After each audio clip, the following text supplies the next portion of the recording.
할렐루야. 어떤 의사가 구두 한 켤레를 들고 자기 병원 근처 모퉁이에 있는 구두 수선점을 찾아갔습니다. 그런데 갔더니 이 수선점 주인이 한창 다른 구두를 수선하고 있는 중이어서 10여 분을 기다렸다가 드디어 자기 순서가 됐습니다. 그 의사가 가져온 구두를 이 수선점 주인이 이리저리 살펴보다가 이렇게 말합니다. 이 구두는 고칠 수가 없겠는데요. 그러자 의사가 알았다며 이 구두를 받아서 다시 가려고 하자 수선점 주인이 불러 세웠습니다. 5,000원입니다. 아니 구두를 고치지도 않았는데 왜 돈을 내란 말이오? 이 의사가 버럭 화를 냈습니다. 그러자 수선점 주인이 이 의사에게 이렇게 말했습니다. 다 선생님한테 배운 겁니다. 제가 지난번에 병원 갔을 때 30분 기다렸다가 진료를 받는데 선생님이 그때 뭐라고 했습니까? 이 병은 이 병원에서 고칠 수 없으니 다른 병원 가십시오. 그래놓고 진료비는 내라고 하지 않았습니까? 여러분, 사람은 고칠 수 없는 구두가 있고 고칠 수 없는 질병이 있지만 내 몸의 약함을 아시는 주님, 못 고칠 질병이 전혀 없는 줄 믿습니다. 오늘 시편 102편은 고난의 상황과 또 환경에 처한 성도가 그 고난과 괴로움의 상황들을 사람 찾아가서 말하지 못하고 오직 하나님께 나아가서 그 모든 괴로움을 토로하는 그러한 시입니다. 그래서 종교개혁자 칼빈 같은 분들은 이 시가 아마 유다 백성들이 바벨론의 포로로 끌려가 있는 상황 가운데 쓴 시일 것이다, 이렇게 해석을 합니다. 그래서 그곳에서 마음대로 하나님을 예배할 수도 없고 하나님의 이름을 부를 수도 없고 억압받고 무시당하고 그렇게 살면서 그야말로 절망과 낙심 가운데 있을 때 쓴 시일 것이다, 이렇게 말을 합니다. 오늘 시편을 보면 그러한 고난의 상황 가운데에서 절망한 상태에서 그야말로 육신의 질병까지 찾아와서 몸이 약해질 대로 약해져 있는 그러한 모습을 보이고 있습니다. 먼저 3절에는 그야말로 뼈 마디마디가 쑤시고 아픈 상태를 호소합니다. 4절에서는 고통과 괴로움 때문에 밥 생각도 없고 입맛도 없다고 호소합니다. 5절에서는 음식을 못 먹으니 그야말로 피골이 상접한 모습을 이야기하고 있고 6절에서는 밤에 잠을 자지 못하는 불면증 때문에 괴로움을 호소하고 있습니다.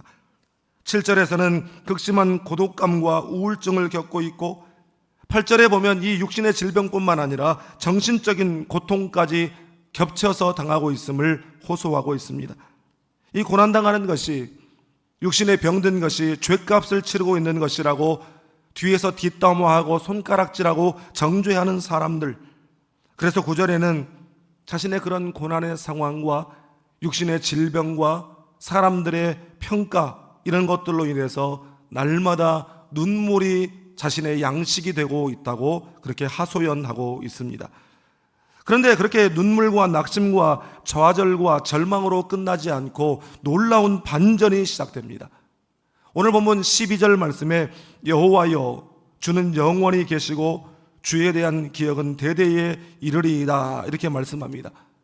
우리 개역 개정판 성경에는 자세히 그 내용이 나와 있지 않지만 오늘 본문 말씀을 원어 성경으로 읽다 보면 이 12절의 시작이 여호와여가 아닙니다. 원어 성경에는 그러나 그렇게 되어 있습니다. 그러다. 그래서 새번역 성경은 이 원어에 충실하게 이렇게 번역했어요.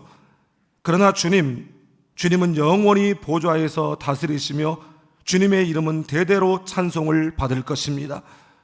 이 내 고난의 상황, 내 육신의 질병, 죄하로 눈물이 내 양식이 되는 그러한 형편들, 그러나 결국 주님이 다스리실 것입니다. 주님이 찬송받으실 줄 믿습니다. 우리 주님은 여호와 라파, 치료하시는 하나님이시기 때문인 줄 믿습니다. 오늘 이 말씀을 통해서 삶의 여러 가지 고난과 육신의 질병과 마음의 상처로 눈물을 흘리는 여러분에게 바로 이 12절 말씀에 나타나는 이 그러나의 은혜, 우리를 치료하시는 여호와 라파의 은혜가 여러분에게 임하기를 주님의 이름으로 축복합니다. 먼저 오늘 본문 1, 2절의 말씀을 함께 읽겠습니다. 여호와여 내 기도를 들으시고 나의 부르짖음을 주께 상달하게 하소서. 나의 괴로운 날에 주의 얼굴을 내게서 숨기지 마소서. 주의 귀를 내게 기울이사 내가 부르짖는 날에 속히 내게 응답하소서. 아멘. 우리가 겪는 인생의 고난, 육신의 질병, 마음의 상처, 눈물의 상황들, 이 모든 것들은 우리를 깊은 기도의 자리로 나아오게 우리를 부르시는 하나님의 초청입니다. 성경은 괴로울 때 하나님 앞에 나와서 부르짖으라고 말씀합니다. 인생의 고난과 육신의 질병, 어려운 일을 닥쳤을 때에 하나님 앞에 나아가서 우리가 기도로 엎드리며 부르짖어야 할 이유가 있습니다. 그것은 이 고난이 나에게 왜 임했는가, 나에게 이 육신의 질병이 왜 찾아왔는가, 이 원인을 알아야 되는데, 우리가 하나님 앞에 가서 엎드리며 부르짖을 때에 그 원인이 진단되기 때문입니다. 육신의 인생의 고난과 육신의 질병이 때로는 우리의 죄 때문에 우리에게 찾아오기도 합니다. 그렇지만 모든 고난과 모든 질병이 죄 때문에 심판으로 찾아오는 것만은 아닙니다. 때로는 우리의 약함을 통해서 하나님의 능력과 영광을 드러내시기 위해서 그것을 허락하시기도 하고, 이것들이 우리의 죄나 혹은 하나님의 영광을 드러내기 위한 이런 것들이 영적인 이유라고 한다면, 일반적이고 자연적인 이유로는 또 우리의 연로함으로 인해서 육신의 질병이 찾아오기도 하고, 또 때로는 많은 일로 인한 과로와 스트레스로 인해서 육신의 질병이 찾아오기도 하는 것입니다. 그러므로 우리가 어떤 고난과 육신의 질병을 우리가 경험하게 될 때에 우리가 가져야 될 첫 번째 반응은 내 안에 하나님 앞에 자백되지 않은 죄는 없는지를 먼저 살피는 것입니다. 그런 다음에 하나님 앞에서 이 고난과 이 질병을 통해서 하나님의 목적을 이루시고 나를 고치시고 자유케 해주시기를 기도해야 될 줄 믿습니다. 여러분, 우리가 감기에 걸리고 몸이 아프면 병원에 가서 진료를 받고 약 처방을 받아서 약을 복용해야 됩니다. 그러나 우리가 분명히 기억해야 되는 것이 있는데, 병원도 의사도 또 약사도 약도 다 하나의 수단과 도구에 불과하다라는 것입니다. 그런 것들을 통해서 누가 고치십니까? 하나님이 고치시는 줄 믿습니다. 그래서 우리는 치유의 근원이신 하나님께 기도하는 것이에요. 하나님, 내가 이런 병에 걸렸는데 이 병을 통해서 이 병이 왜 나에게 찾아왔는지 깨닫게 해주시고, 혹시 나에게 숨은 죄는 없는지 그것이 드러나게 하시고 회개하게 하시고, 또 좋은 병원 만나게 하시고 좋은 의사 선생님 만나게 하시고 좋은 치료법을 만나게 해 주시옵소서. 그것들을 사용하여 나를 치유해 주시기를 원합니다. 이것을 간구하는 것이에요.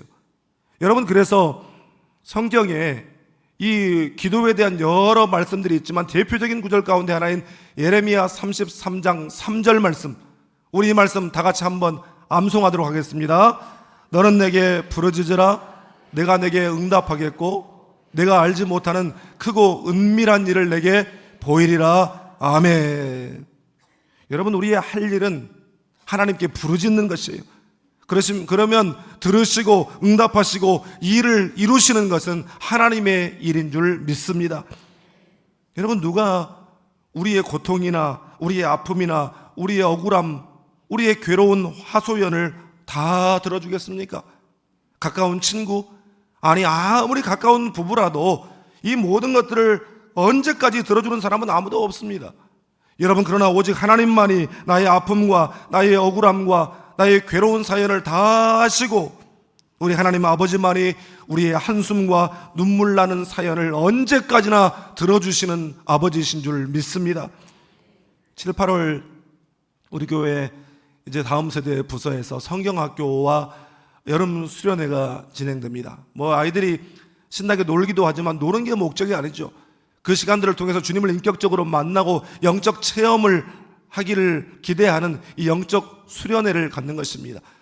여러분, 그러나 이 기간 동안 우리의 아이들뿐만 아니라 우리 장년부, 우리 어른 세대들도 똑같이 말씀과 기도 가운데 영적 수련회 기간을 삼아야 될 줄 믿습니다. 그래서 새벽을 깨워서 주님 앞에 나와서 우리의 가정과 교회와 고난 중에 있는 성도들과 이웃과 또 이 나라와 이 민족을 위해 중보기도에 동참함으로 이 기간을 영적 수련의 귀한 시간으로 삼게 되기를 주님의 이름으로 축복합니다. 다음으로 본문 12절 말씀을 함께 읽겠습니다. 여호와여, 주는 영원히 계시고 주에 대한 기억은 대대에 이르리이다. 아멘. 여러분, 성경에 많이 나오는 말씀 중에 하나가 또 기억이라고 하는 말입니다. 이 성경에 기억이라고 하는 이 말, 직접적인 표현과 또 관련된 표현이 얼마나 나오냐면 328회가 나온다고 성경학자들은 그렇게 말하고 있습니다. 하나님이 먼저 우리를 기억하시지요. 그리고 하나님이 우리의 구원과 생명을 위해 행하신 일들을 기억하라고 말씀하고 있습니다. 그것이 믿음이라는 것이에요.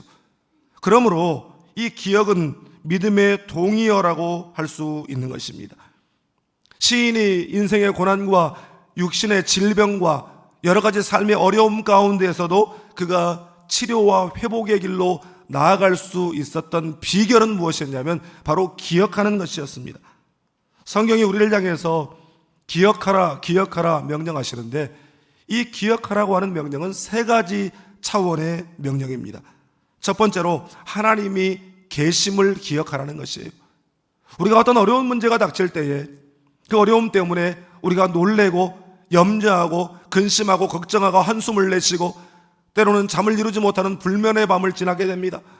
그러다가 우리 크리스찬들은, 우리 예수 믿는 사람들은 성령의 역사로 말미암아 문득 이 생각을 하게 됩니다. 아, 나에게 아버지가 계셨지, 하나님이 계셨지. 누가복음 15장에 우리가 소위 탕자라고 부르는 이 둘째 아들, 아버지의 유산을 받아가지고 해외에 나가서 다 허랑방탕 다 탕진해버리고 그야말로 빈털털이 상거지가 되어서 병으로 배고프니까 돼지들이 먹는 그 먹이를 가지고 배를 채우기 위해서 입에 갖다 댔다가 그 순간 문득 이 생각을 하게 된 것이에요. 아, 내가 아버지가 계시지, 풍부한 모든 것이 부족함이 없으신 내 아버지가 계시지. 그 생각을 하면서 염치 없지만 아버지 집으로 돌아가게 된 것입니다. 오늘 시를 보면요, 1절부터 11절까지 나 혹은 내라고 하는 I, my 이런 의미의 그런 표현이 무려 24번이나 나와 있어요. 하나님 앞에 나아가서 지금 나의 괴로움을 토로하며 울부짖고 있지만 여전히 초점이 자기 자신에게 있어요. 나를 괴롭히는 그 문제를 향하고 있어요. 처량한 신세가 된 자기 자신에게 시선이 고정되어 있어요. 그런데 12절부터 분위기의 반전이 이루어지죠. 앞에도 말씀드렸지만 원어 성경에는 이 12절의 시작이 그러나로 시작하고 있다고 말씀을 드렸어요. 초점과 시선의 대전환이 일어납니다. 그동안은 나에게 초점이 있었고 온통 내 문제의 시선이 사로잡혀 있었는데 12절부터는 내라고 하는 말이 사라지고 여호와, 여호와, 여호와라고 하는 말로 바뀌게 됩니다. 그랬더니 절망이 소망으로 바뀌게 되고 탄식이 찬송으로 바뀌게 되고 서러움과 억울함의 눈물이 기쁨과 감사와 감격의 눈물로 바뀌게 된 줄 믿습니다. 여러분, 막막하고 아프고 눈물 날 때에 하나님이 계심을 기억할 수 있기를 바랍니다. 어느 자리에 있든지 어떤 상황이든지 하나님 앞에 말씀드리십시오. 아버지 아시지요? 아버지 이 문제를 지금 보고 계시지요? 그 고백만 해도 우리에게 소망이 생기게 될 줄 믿습니다. 두 번째는 하나님께서 우리의 구원과 생명을 위해 행하신 일을 기억하는 것입니다. 모세는 가나안을 향해 가는 광야 여정 가운데 이스라엘 백성들을 향해서 끊임없이 했던 말이 무엇이었냐면 출애굽의 은혜를 기억하라는 것이었어요. 신명기 전체가 이제 모세의 마지막 유언과도 같은 그런 말씀이었는데 그 전체의 주제가 하나님께서 행하신 출애굽의 구원의 역사를 기억하라, 광야를 인도하신 그 은혜를 기억하라는 것이었습니다. 예수님께서도 음식 문제로 염려하고 있는 제자들을 향해서 너희가 나와 함께하면서 5병이여 7병이여의 그 놀라운 기적을 경험하고도 아직도 그것을 기억하지 못하느냐, 그렇게 책망하셨습니다. 하나님이 나를 위해 행하신 일, 내가 받은 은혜, 어제의 은혜를 우리가 기억하면 하나님께서 오늘의 문제도 해결해 주시고 오늘 또 우리에게 은혜를 베풀어 주실 줄 믿습니다.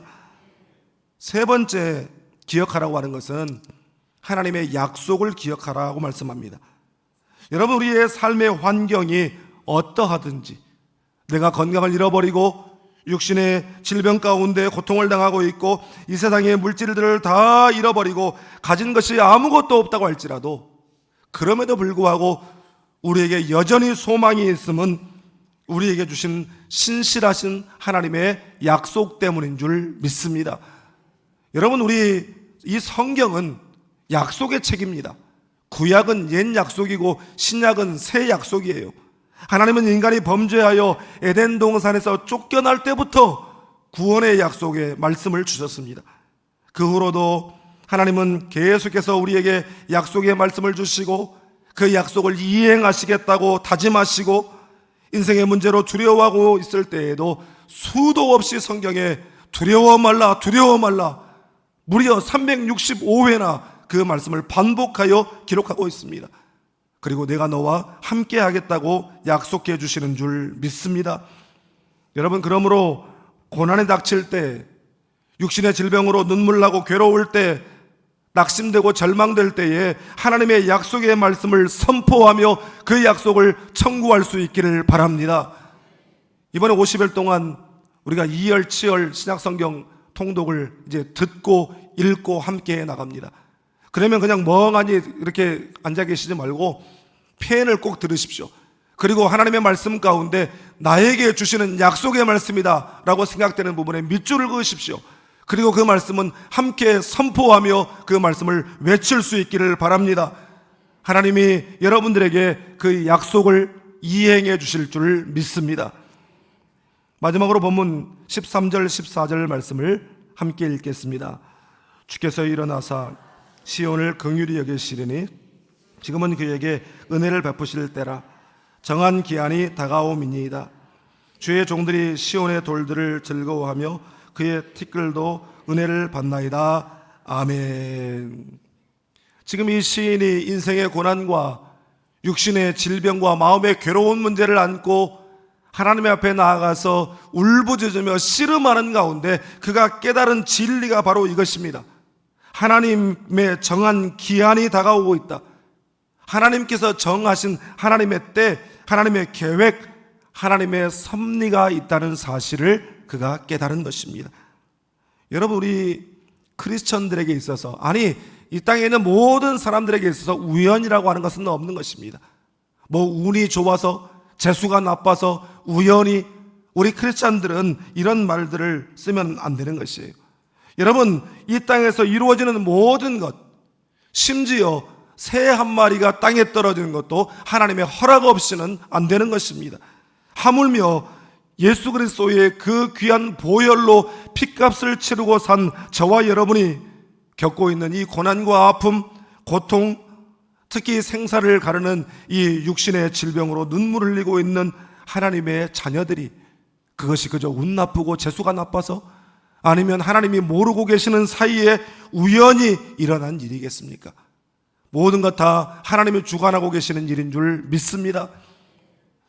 이 빙점의 저자인 일본 기독교 여성 작가인 미우라 아야코는 걸어다니는 종합병원이다라고 할 만큼 참 몸이 약했던 분입니다. 그런데 그분이 쓴 감사해요, 고마워요 라고 하는 책에 아야코 여사의 애송시가 실려 있습니다. 이런 내용입니다. 아프지 않으면 드리지 못할 기도가 있다. 아프지 않으면 믿지 못할 기적이 있다. 아프지 않으면 듣지 못할 말씀이 있다. 아프지 않으면 접근하지 못할 성소가 있다. 아프지 않으면 우러러 뵙지 못할 얼굴이 있다. 아프지 않으면 나는 인간일 수 없다. 참 감동적인 시죠. 여러분, 고난은 아픈 것이에요. 고난이든지 육신의 질병이든지 원하는 사람 아무도 없습니다. 그럼에도 불구하고 그 고난을 통해 우리에게 주시는 은혜가 있는 줄 믿습니다. 그 고난이 아니라고 한다면 깨닫지 못했을 은혜, 알지도 못했을 은혜, 그 고난의 경험이 아니었다고 한다면 생각지도 않았을 죽음 이후의 세계, 주님 계신 천국, 그리고 우리를 천국으로 인도하실 주님과의 만남, 한 영혼의 소중함, 여러분, 그 모든 것들이 우리가 어려움을 겪지 않았다고 한다면 우리가 경험하지 못했을 은혜일 것입니다. 우리는 우리의 고난과 우리의 고통의 경험을 통해서 하나님의 마음을 깨닫고 새로운 비전을 발견하게 됩니다. 그러므로 그 비전 때문에 우리는 하나님이 이루실 일들을 기대하고 나에게 주신 비전을 위해서 치료하시고 회복시키실 하나님의 능력을 기대하게 되는 줄 믿습니다. 서울 높은뜻 숭의교회를 은퇴하신 이 김동호 목사님이 은퇴하고 얼마 후에 이 폐암 3기 판정을 받았습니다. 그리고 지금까지도 암투병을 하고 있는데 그분이 암투병을 하면서 날기새, 이 날기새가 뭐냐면 날마다 기막힌 새벽. 여러분, 암투병하는 분들이 하루하루 그 눈 뜨고 맞이하는 그 새벽이 얼마나 기막힌 새벽이겠어요. 이 날기새라고 하는 이름으로 유튜브 채널을 만들어서 영상 메시지를 통해서 암투병 중인 성도들에게 힘과 용기를 주는 사역을 하고 있습니다. 이분이 암 환자들과 가족들을 위한 집회도 하고 있는데 한 집회에서 그분이 암에 걸린 사람이 믿음으로 산다는 것의 4가지 의미에 대해서 말했습니다. 첫째, 하나님을 원망하지 않는 것이다. 암에 걸렸지만 그럼에도 불구하고 하나님은 나를 사랑하셔, 하나님은 나를 구원하실 거야, 그렇게 믿는 것이 믿음이다. 둘째, 불안해하지 않는 것이다. 사실 불안이 제일 무섭다. 불안은 왔다 갔다 한다. 불안이 오면 밀어내라, 찬송하라, 기도하라.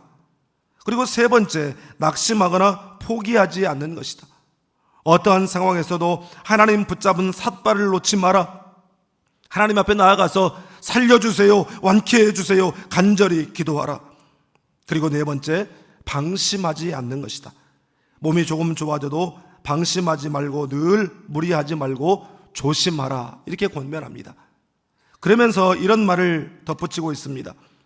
우리는 암이란 악기를 가진 연주자입니다. 암이 악기입니다. 암에 걸린 환자가 하나님을 원망하지 않는 것 그 자체로 얼마나 멋진 악기입니까? 하나님께 각자의 암으로 아름답게 찬양의 연주를 드립시다. 치유와 생명을 전적으로 하나님께 맡기고 살든지 죽든지 오직 믿음으로 살기를 원합니다. 오직 의인은 믿음으로 살리라. 그 집회에 참석한 50대 중반의 한 여집사님이 인터뷰하는 것을 제가 보았는데 그분은 몇 년 전에 이 남편을 담낭암으로 떠나보내고 남겨진 아들딸 그야말로 힘겹게 그 아이들을 기르는 가운데 자기에게도 유방암이 발견이 돼서 말기가 되었어요. 그런데 낙심 가운데 있다가 주변의 권면으로 그 집회에 참여하게 되었는데 목사님의 말씀을 듣고 하나님 앞에 기도할 이유가 생겼다는 것이에요. 사랑하는 내 아들, 딸 시집장가 갈 때까지 말하더라도 하나님 나를 살려주십시오. 저 아이들이 하나님 앞에 믿음으로 온전히 서는 모습을 볼 때까지만이라도 나를 살려주십시오. 그렇게 기도할 이유가 생겼다는 것입니다. 사랑하는 여러분, 예수님의 공생의 3대 사역 중에 하나가 바로 모든 병과 모든 약한 것을 고치시는 치유 사역이었어요. 병고침의 사역이었습니다. 주님은 내가 가서 고쳐주리라 말씀하십니다. 전능하신 하나님은 스스로를 가리켜 나는 너희를 치료하는 여호와임이라, 여호와 라파, 치료하는 하나님이시라고 말씀하십니다. 하나님의 정한 때, 하나님의 타이밍을 기대하며 기다리십시오. 하나님의 때에 하나님의 뜻과 섭리를 이루시는 소망 중에 여러분을 치유하시고 회복시키시는 놀라운 은혜가 여러분에게, 여러분의 가족들에게, 우리 공동체에게 임하게 되기를 주님의 이름으로 축복합니다.